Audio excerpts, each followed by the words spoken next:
All right. So who do I target? This is a question that we get asked a lot, especially from B2B companies that are targeting with cold outreach. They have a cold outreach funnel. They ask us, how do we actually target? How do we list build? And this is half the battle, if not the most important step in the entire process, is building a very targeted list. If you can get very targeted and you understand who to target, then a lot of the things really fall into place for you. But if you don't know who to target, then you're spraying and praying and you're gonna have very bad results. And the thing about cold outreach is, for it to be successful, meaning you are making more money than what you're spending on it and you're acquiring customers profitably, then you need to be so efficient, because it's not a volume game. It's actually more so around deal size and being super efficient with your ratio of when you reach out to somebody that they become a client. That is the actual name of the game. That's how you can actually be profitable. And we know how to do this. In 2025, we collected for our clients, collected revenue, $3.55 million in collected revenue through our outreach campaign. So we know exactly what we need to do to make sure that you're profitable on your outreach, okay? And this is something that a lot of marketing agencies do not understand, because everyone gets burned from them. You show up, you pay their retainer, and then you maybe generate a couple leads, you never book any calls, and that's exactly how it goes. Today, we're gonna do a video on who do I even target. And if you guys don't know who I am, I'm Ryan Ogre. I'm the founder of MoneyMake Marketing. And like I said, we did $3.55 million in collected revenue for our clients through our campaigns in 2025. In 2026, we're going for $10 million in collected revenue. And just to be clear, I know our clients are profitable on their campaigns because they made more money than we made last year. So that's exactly, I'll be clear about that. We're below 3.55 in revenue from those campaigns, right? So, and that's the goal. That's the name of the game. That's why we named the company MoneyMake Marketing. Our goal is to make you more money than what you pay us. And that is the case. That's what's been going on. So who do I even target? Let's go through that. Who do I target? So this is so important because, and a lot of our clients are B2B manufacturers. We also have some CPG brands that are targeting major retailers. We also have some medical device companies. These are usually our niches because of how things go and how outreach goes. But if you're doing B2B outreach and you've closed a deal through B2B outreach, or you need help with B2B outreach and you can help, it can work, then we can help you. But we really like to be niche down. So these major retailers that we target, they're very easy for us to open up because we've been able to do it for so long. But who do I even target? A lot of our clients, before they come to us, they actually never think about targeting when they're outreaching or when they're going to do some outreach. Usually the way it goes, they know their target market and they claim to know their target market. And the beliefs that you have are the beliefs that you believe to be 100% true are the ones that you never think to question. Like gravity, right? We know gravity to be true. We never think to question gravity, okay? Now, for a company that's been in business for 20 plus years, you never really think to question who your ideal client profile is. You just assume you know exactly who they at all times, right? It's something that you very rarely will have to go back over until you're forced to. And the second that you want to go do outreach, you're forced to. And I always tell our clients, it's not that you don't know your target market, it's that you just don't know how LinkedIn or these email platforms classify your target market. And that's the problem, okay? So essentially, the first step in an outreach campaign, you have to build your list, right? You have to go through who are we actually gonna target? And that's what I'm talking about here. So the way, I'm gonna go through a couple strategies on how you can figure out who to target, and then I'll walk through like the strategies that we use that are a little bit more advanced. So the very first strategy on figuring out who you should be targeting is your customer list. Go back through your customer list and think through, list them all out. What I tell our founders, if we're dealing with the actual CEO, the president, the founder, I tell them, like, list them out, and we actually will do it on a call if they're comfortable with it. We sign NDAs, we're fine with that. And we list out all the company clients, and we list out their profit margin on those accounts, not the revenue, the profit, because we want to go after the most profitable clients. We want to make the most amount of money possible, right? So list out current and past customers, okay?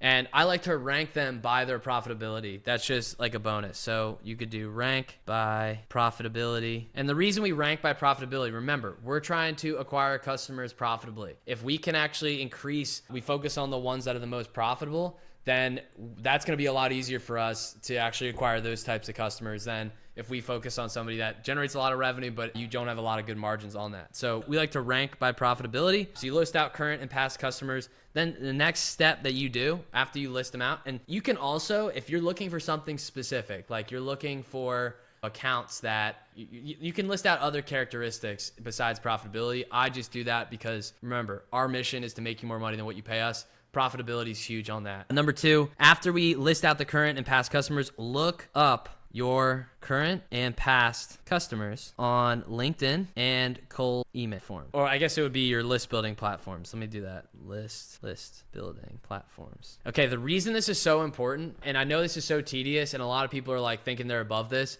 but you need to know how the platform classifies your target market. And every single time, like it's 100% of the time, 100% of the time, we do this with a new client. Their target market has a different job title than what they, because it's on LinkedIn, it's what they call themselves, right? And it's usually different than what you call them. And the reason this is so important is because LinkedIn, chances are, LinkedIn classifies that job title as something different than what you think it is. But as soon as we find that job title, there's probably tens of thousands or hundreds more of those leads that you haven't reached out to because you didn't know that job title existed to begin with. We've done this so many times, every single time, 100% of the time, there's some adjustment. And sometimes they had the keywords right, but other times they had just the job titles right. The cold email platforms and list building platforms and LinkedIn, it's so important. And we do it on both because sometimes you'll get a job title on LinkedIn that's different than your list building platform on email. And when you have that discrepancy, it hurts your email campaigns, but your LinkedIn campaigns are going to be on fire, right? So really, you have to do both. And so once you do that, it's super important. It's super beneficial.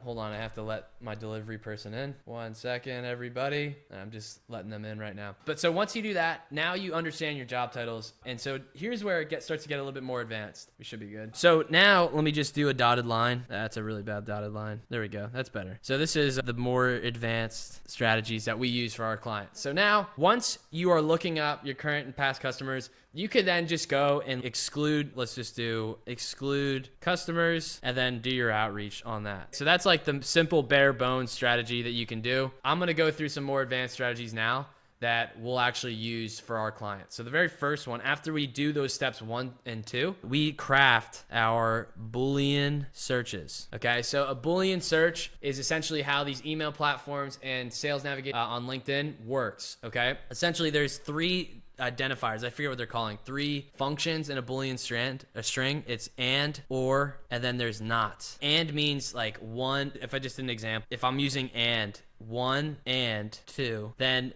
that particular job title has to have 1 and 2 within it. If it's just 1 or 2, then it could either have 2 or it could just be 1. Like it could be either or, it doesn't have to have both. And means it has to have both, and then not, this would be like, it just removes those. So with those functions, we can create a whole bunch of stuff. And the reason I'm telling you this is because now when we craft our Boolean strings, there's some interesting combinations. So remember, we just looked up all of our customers on LinkedIn and email. And I also will tell you this, the more customers you look up, the better your results are going to be. If you stop at 5, you could have missed a couple. If we do all of them, that's the best. And you could even have AI just go through and look up things now with an AI agent. We'll use Manus.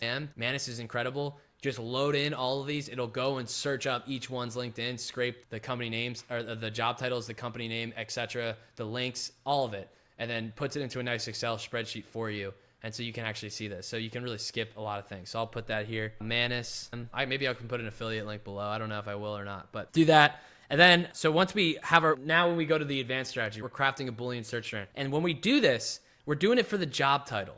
Okay, both on email list building platforms and Sales Navigator, you can put a Boolean string in the job title filter. Okay, so for job titles, usually a job title, if besides like the CEO, president, founder, the basics of the decision makers, of the owners of the company, the executives of the company, there's usually a seniority level keyword, and then there's a function level keyword, okay? And so the reason this is so important, think about it like this, director of sales, okay? So I'll just do this, director of sales, okay? And then I'll do VP of sales, and then it's head of sales, okay? So you can see here, seniority level, and then keyword or function keyword. So in each job title, we've noticed that seniority level and function are both in the actual job titles after you get through like your basics like president, founder, CEO, whatever. So now when we're doing this, we create Booleans based off of this. So all the keywords we actually looked up from number 2, we'll go through and we'll pull all of those keywords, the function keywords. All of the seniority keywords, we'll take those. Because if you just enter in the exact job title on LinkedIn Sales Navigator and the exact job title into your email list building platform, what's going to happen is it's only going to give you a small sliver of your audience, because sometimes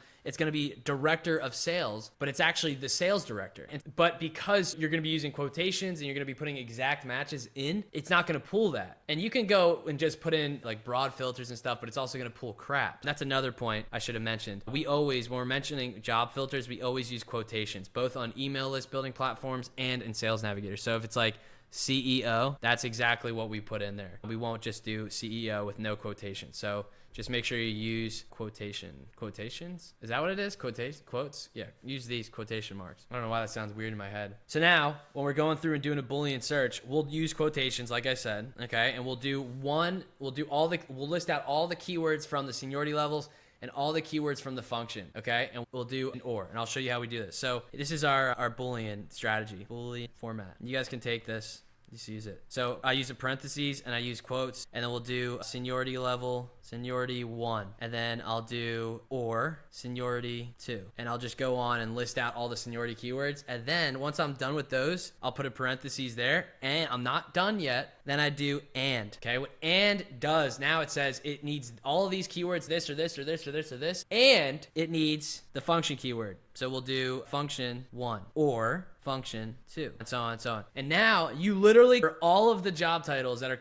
can possibly be for that specific seniority level and that specific function in a company. That is like a very good thing to do. And you can put these Booleans directly into Sales Nav, which is a LinkedIn Sales Navigator, or you can do directly into the list builder platform. And then you can get very specific on excluding these. So you can include them, but if you're in Sales Navigator in LinkedIn, you can also exclude these. So you can remove these Booleans from your list. And I like to play with these because once we scrape a list, I'll actually exclude that. So everybody that we just scraped is outside of that falls into this. And then we can scrape a new list without repeating any contacts. Okay, so that's that. So that's 3. If you guys have any questions, comment below. I know this is super advanced, but this is how we've been able to make so much money for our clients. So then if we go to 4, hopefully this is valuable. If you're finding value, make sure you like, comment, subscribe. This is a brand new channel. If you're watching this, I hope you enjoy it. If you're watching this and thinking about becoming a client of ours, welcome. We're going to crush it for you.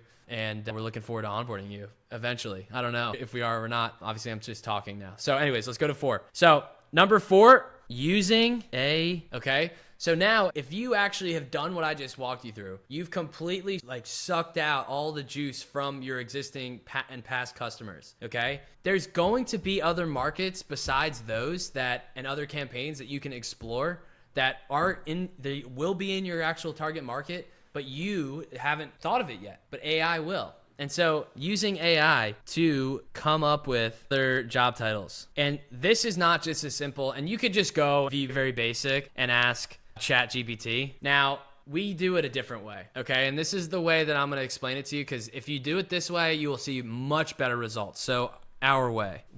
This is what I'll explain. So companies that have 1,000 plus employees, right? Do they have different job titles and different roles than a company that maybe has 50 employees? Yes. So your decision maker job title at a company that has 50 employees is going to be different than a company that has 1,000 employees, right? So why are we just relying on AI to just cover all the job titles in our target market when one company, like a smaller company, probably has an executive doing that role, but a 1,000-person company has an employee do. So if we're doing both, we're actually bringing people that shouldn't be in our list, the executives of this bigger company that just don't even handle it. They're not even a decision maker for this particular thing, but it's actually the executives for this smaller company. We're using both. We're putting both in the same list. It doesn't make any sense. So what we do when we're using AI to build our list to expand our job titles, we'll actually start with company size. So we'll use the company filters that Sales Navigator gives us. So it's self-employed, then there's 1 to 10, and then there's 11 to 50, and then there's 50 to 200, and then there's 200 to 500, and then there's 500 to 1,000, and there's 1,000 to 5,000, and there's 5,000 to 10,000, and then there's 10,000 plus. So those are the filters. And so we actually say company size for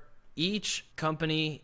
What are the job titles being a decision maker, that's what it says. Let me just erase that. We're not sloppy around here. What are the job titles for being a decision maker for X? And then you know what that is. And then you just prompt it like that. And it's going to output Boolean, and you're going to see that they're different. And those are all different lists that you can scrape that are going to give you very targeted information for not a lot of time.